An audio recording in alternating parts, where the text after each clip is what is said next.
Well, we have actually reached the end. This is the end of the season. Can you believe it? Hey guys, thanks so much for clicking on the video. This is my review for season 12, episode 22 of The Real Housewives of Atlanta. This, the season is over. It is over. It's like, wow, okay. It like flew by. But I mean, it was good. It was good. I enjoyed my girls. It's cool. I'm gonna start right off here. Eva and her family are enjoying their new home. You can just tell. Um, when they show, it just looks so nice. It's nice, and it doesn't have that look. You know, sometimes you see houses on television, and they just look. They don't look lived in. They look like they're for show. They look like maybe someone rented them, and they really aren't living in them, or not living like really living in the house. They living around the house in certain sections of the house, maybe.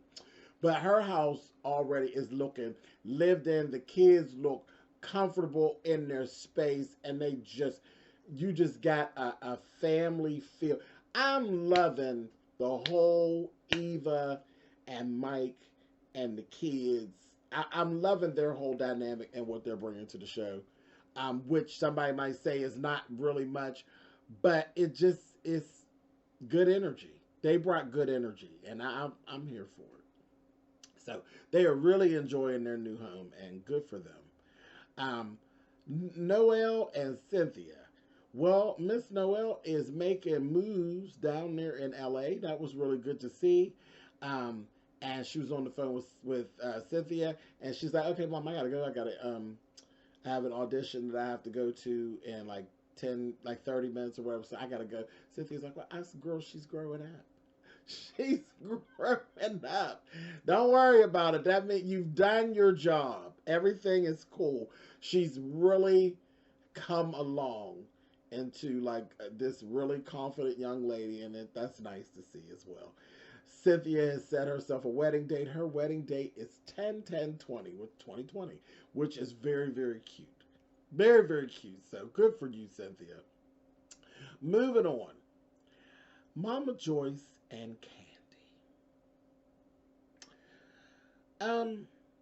I gotta take some back, just a little bit, a tiny, tiny bit back of what I had to say about Todd. I still think Todd has some jealousy issues going on. I think he's miserable, but I think some of what is contributing to his misery is his mammy-in-law.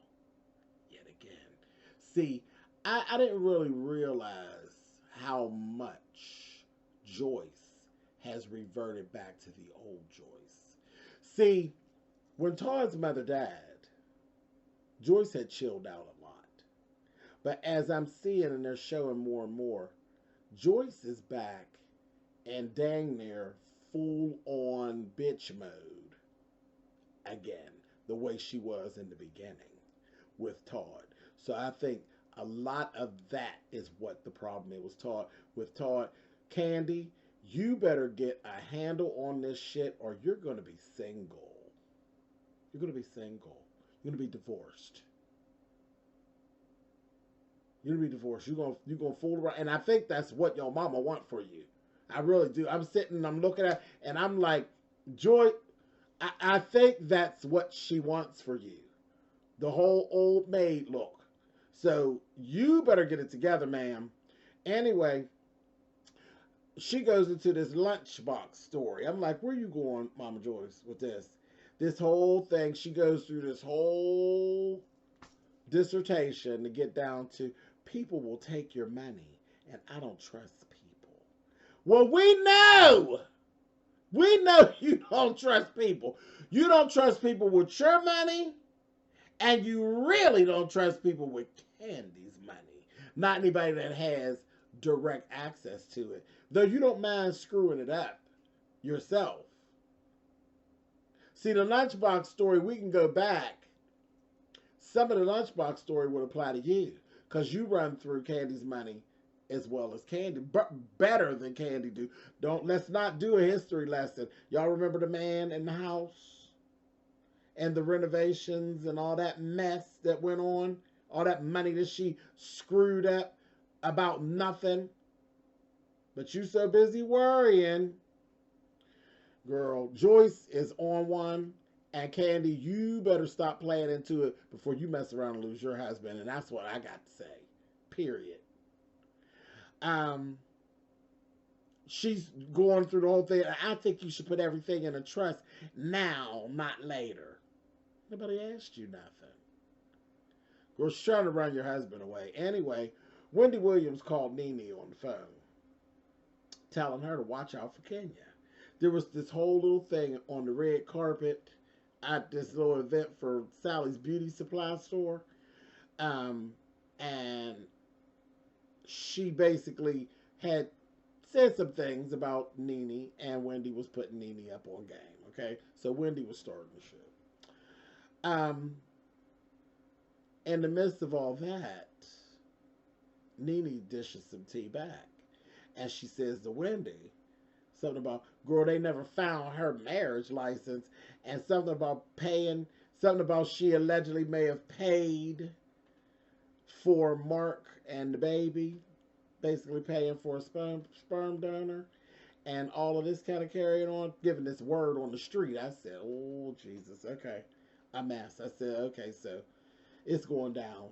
Nene and Kenya are going to fall all the way out. And somewhere in the midst of that, Wendy going to be out of it too. And we see how it all played out.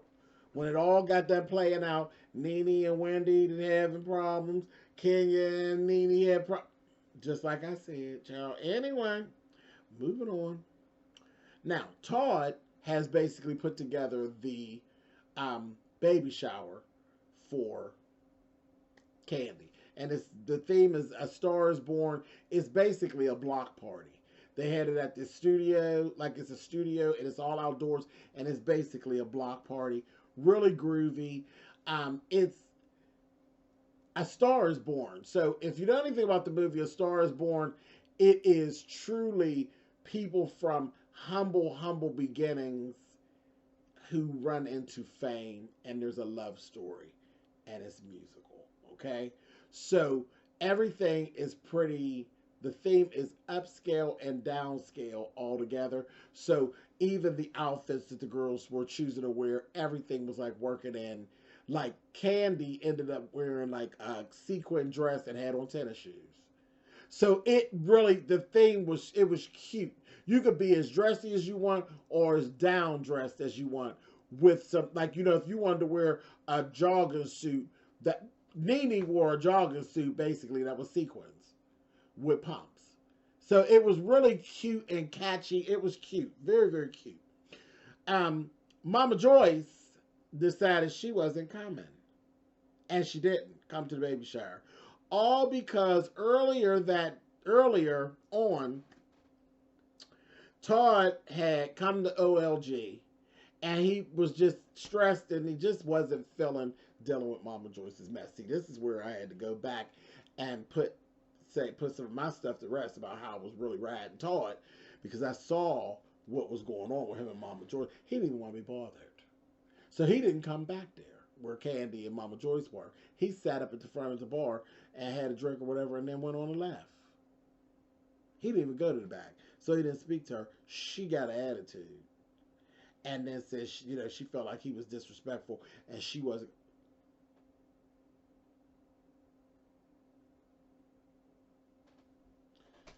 I'm sure that look gave y'all everything that nobody got to speak to your fucking ass. Shut up, Joyce. Anyway, she's doing the most. Joyce is back to, it's literally like we went, like somebody just rolled the tape back to when Todd's mama was living and the way she was acting. That's what I got. Now, y'all tell me in the comments how y'all feel, but I'm seeing the same Joyce that I was seeing when Todd's mother was living, and it ain't cute. It ain't cute. But the only problem is you not dealing with the same Todd as you was dealing with before Todd's mother died. So you need to walk lightly, because you're going to mess around and get told off, and your daughter going to end up divorced playing that game you playing. Anyway, moving on. And y'all 2 grandkids and all that shit, It ain't even worth it. She need to stop. Candy, you need to stop her. Anyway, because oh, child, I'm trying to get off of it and move on, y'all. But Todd, this ain't the same Todd, baby. Todd said, under no uncertain terms, I didn't speak to your mammy because I didn't feel like being bothered. When people start saying shit like that, if you don't see single in your future, sis, you need glasses, bitch.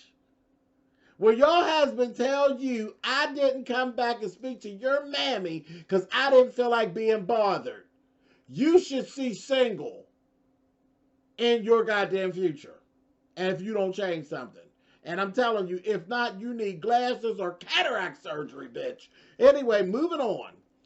So, Nene and Portia. Nene goes over to Portia's house. Funniest shit in town. Portia's baby shady. Hey, PJ is shady. Baby, everything she is all dressed, because she always keep her dressed up real nice and everything. Hey, they go to the door, honey. Nene reached down to kiss PJ, and PJ just went to crying, honey. I said, oh! It's because she don't know whether it's Tamar or Nene. You confused her, damn it. You come in there looking like Tamar, but you ain't singing. You scared her. Shit. That's shade. Yeah, I said it. It's shade. Moving on. So, they go on in. They get to talk about Kenya. And we found out the whole Shamia water breaking story was all a lie on Kenya's part. It was a lie. Kenya just moved some shit around to make herself look a certain type of way and put. Do you know what people do? Building a narrative. Portia's like, girl, I ain't letting her work me up, honey. I don't give a shit. Period. But we see her. We see her and we see the moves she's making. I said, oh boy. Candy and Kayla were having a little conversation. Kayla's ready to move back from New York back to Atlanta. And it basically is one of them things where it just ain't happening. You know, Candy's like, girl, you got to finish what you started. She said, I'm going to finish school and all of that. She's like, yeah, because I don't think your dad is having it, you know. I said, again, here it is, Todd standing in the way of what Candy would actually do parenting-wise. I was like, again, just another thing that's leading you away from the altar, honey. But anyway, moving on. So let's go to the baby showers. The baby shower gets started. Todd had actually, heard enough of the bullshit. He ended up he had tried calling, and we saw footage where he was trying to call Mama Joyce to apologize to her, make things right so she would come to the baby shower because Candy was having a fit. She was fussing. Mama Joyce wouldn't pick up the call. She was being Mama Joyce, okay? So then Candy starts fussing at Todd. And this is, again, when I tell you, Candy, that you're not dealing with the same Todd you used to be dealing with. She was fussing at Todd during the baby shower. And, okay, you had already fussed at him. Shit was what it was. And he wasn't here for it. So he doubled down on Candy's ass and dismissed the shit out of her. I said, oops. He told her, do you want to have a good time or you want to do some arguing and whatnot? You want to ruin this or you want to have a good time? Then I suggest you go on to have a good time. Dismiss the shit. Dismiss the shit out of her. I said, now see, you know what? I would feel sorry for you, Candy, but I don't because this is some shit your mama created. If it was some shit that was between you and Todd, it's not. Again, the nucleus is your mammy. So I don't feel sorry for you. He dismissed the shit out of you. Oh, well. You should be embarrassed. I said, oh, Corey let you have it, honey. Anyway, was it nice? No, it wasn't nice. Was it right? No, it probably wasn't right. But it was necessary. He needs standing his ground. He ain't playing these games with you all no more. And I'm going to say it one more time in case you missed me earlier. You better get your shit together, Candy, or you're going to end up solo, honey. You're going to be a solo artist just like you are, honey. Remember the thing that happened with your group, honey? Where Escape, you said you didn't want to make another album. They went on without you and made an album, didn't they? Now, play that game with your marriage and see what happened. Anyway, moving on. Again, shade. Yeah, I said it. Moving on. Okay, so here is what was really weird to me. The surrogate. The surrogate was there with her child. And they were kind of like sitting on this couch. And it was just weird. Because nobody was really featuring them. And Candy tried to make it, try to make it kind of be cool and make them feel wanted and everything like that. But wasn't nobody really featuring them. And there was like this flash, and just look at them sitting on the couch. Just look.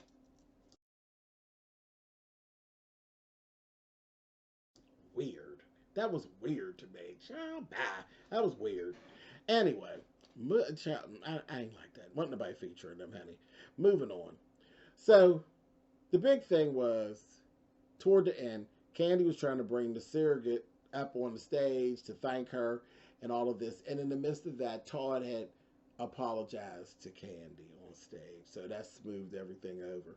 But just know he let your ass have it anyway. But Nene and Kenya had got started, honey. Them two ended up. Marlo started it flat out. Marlo started the shit. Gonna say, what is this? And Kenya was like, open the door, honey. The doors of the church are open. She read what was on Marlo's phone, like, yes, Kenya Moore says so and so and so and so about Nene. She's like, yeah, whatever. I said it, and I said, oh. And baby, they got started, honey. And it was like a back and forth. And then Kenya did what Kenya does. She went from her side of the table, gonna come to the other side of the table, and she did just like Portia was saying. That was her thing. She was trying to provoke Nene into knocking the shit out of her so she could get Nene into trouble. And Nene didn't fall for it, but Nene had got up and it got loud, and Child Todd called for security. I told y'all gonna quit playing with Todd. Todd called for security on them horse. Security! I said, no, not security. Embarrassed all of them. Todd was on one too. Said, y'all done? Fucking bitches. Anyway, and that was that. And that's basically kind of where it ended out. But Kenya, we see you. Kenya was trying to pull that same shit that she pulled on Portia when Portia snatched her up and pulled her hair. She did that same thing to Nene, and I know y'all seen it. The same thing. She was trying to lure her, honey. I said, oh, don't do it. Don't you dare reach into that and have to pay no money to her to go toward her alimony claims, honey. Anyway, that's where the season ended out at. And bad thing, we're not having a reunion due to the pandemic and all of that stuff. So life has played a dirty trick on us, but it's okay. And you know what? It's going to be all right. We'll get back to whatever our new normal is going to be. I hope you all are safe out there. Please follow whatever the directions and instructions are for your states and your cities to keep you safe during this time. And hey, it is what it is. We get through all kinds of things, and we're going to get through this too. I thank you guys for watching the whole season. I love you guys, and I'll catch y'all, like I said, when our new normal starts. Honey, I'll be right back here, and we'll do it the way we usually do it. All right, you guys. Later.